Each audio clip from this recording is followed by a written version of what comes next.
you've got a sore lower back, here's 4 simple things that you can do at home to help get a little bit of symptomatic relief. They're very easy to do, require next to no equipment, and in fact, they're actually the same 4 things that I show people when they come and see me in the practice here. Lots of them find them to be very effective, that's why I wanted to share them with you. Now before we start, numbers 1 and 2 are more of a lower back relaxation technique. Numbers 3 and 4 are more of a movement-based exercise, and then at the end I'm going to put it all together with a little bit of a routine that you can try to hopefully get the most out of them. So make sure you stick to the end to watch that. Otherwise, let's get started on the video. So the first thing you can try if you've got a sore lower back is to use a little bit of heat. Now if you've got a wet bag, works really well. If you've got a hot water bottle, you can use that, or just use any sort of heat source that you've got. And what I've found over the years is that heat is a great way of reducing muscular tension, especially in that lower back region.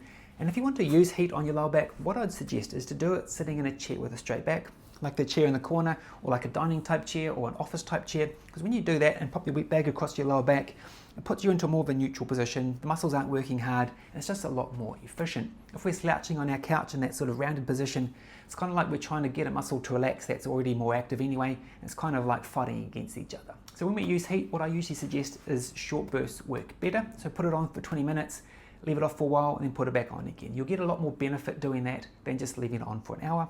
And of course you can leave it on for an hour, it's not bad, but from a physiological point of view, a short 20-minute burst followed by a break and then another short 20-minute burst is going to be much more efficient. So if you do have a sore, achy lower back, heat is a really great way to go. And of course there is a bit of conjecture about the ice versus heat. If you wanted to use ice, my general rule of thumb is use ice for the first 24 hours. After that, heat's usually your best bet.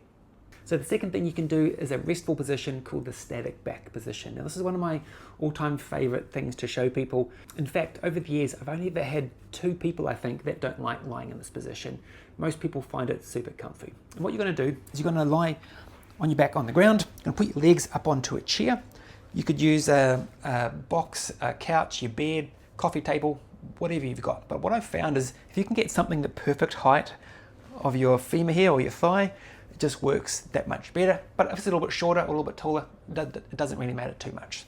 We want 90 degrees here, 90 degrees at your knees, and you can lie with your arms out by your side, palms facing the roof, and you just lie here. You can lie here for up to 15, 20 minutes or longer if you want to, but it's a really great way of just allowing that lower back to relax, takes out any of those postural curves or anything like that.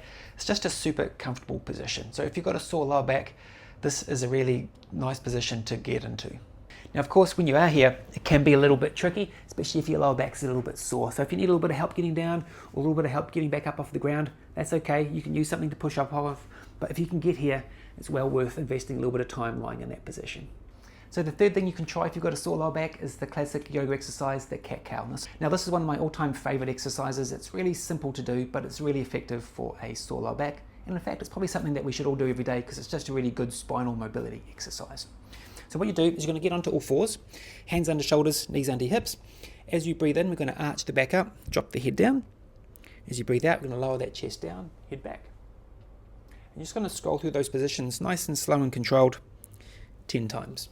And you can do this multiple times throughout the day. And it's really important with this exercise, especially if your back's sore, is to stay within your pain-free range. We don't want to encourage painful movement, we want to encourage pain-free movement, and that just helps with the healing process. Now, the other reason I quite like this exercise is because you can actually use it as a way of tracking your progress. So when you first hurt your back, you might be able to only do just very small movements.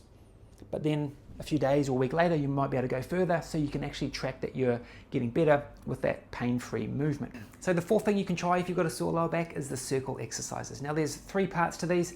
Part 1's easy, part 2's a little bit trickier, part 3's even trickier again. Lots of people I show these to in practice struggle with it, but it's well worth persevering until you can get it because it's really important. And the idea behind these is adding a lot of movement into those joints in a very safe manner.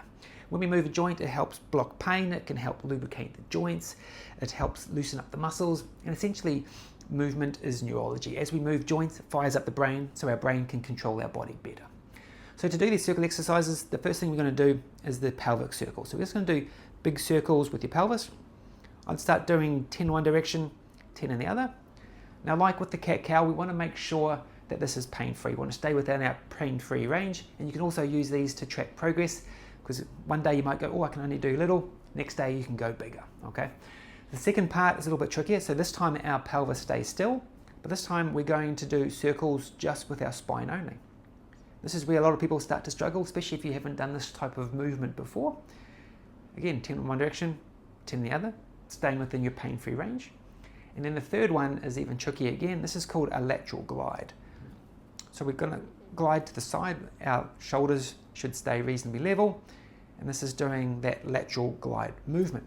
Now, if you are struggling with these, doing them in front of a mirror can be very helpful. When you've got that visual feedback, it really helps you understand what you're doing and you can learn a lot quicker. So if you do struggle, do it in front of a mirror and hopefully that will help.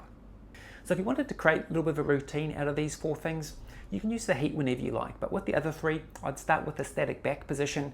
Once you've laid there for 10, 15, 20 minutes, I'd roll over onto all 4s, do your cat-cow exercise, so 10 of those, stand back up again, and then finish off by doing those circle exercises. Start with your pelvic ones, then go to the lower back and the lateral glides as you can. It's well worth practicing those, even though they might be a little bit tricky when you first start.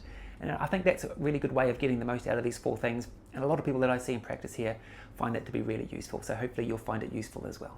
So there you have those 4 simple things that you can try if you've got a sore lower back. Hopefully you've tried them and hopefully you've tried the little routine at the end and you found it to be beneficial. Let me know in the comments which of those 4 things work the best for you. And also if you like this type of video, make sure you hit that subscribe button. That way you won't miss out on future ones. But until next time, we'll see you soon.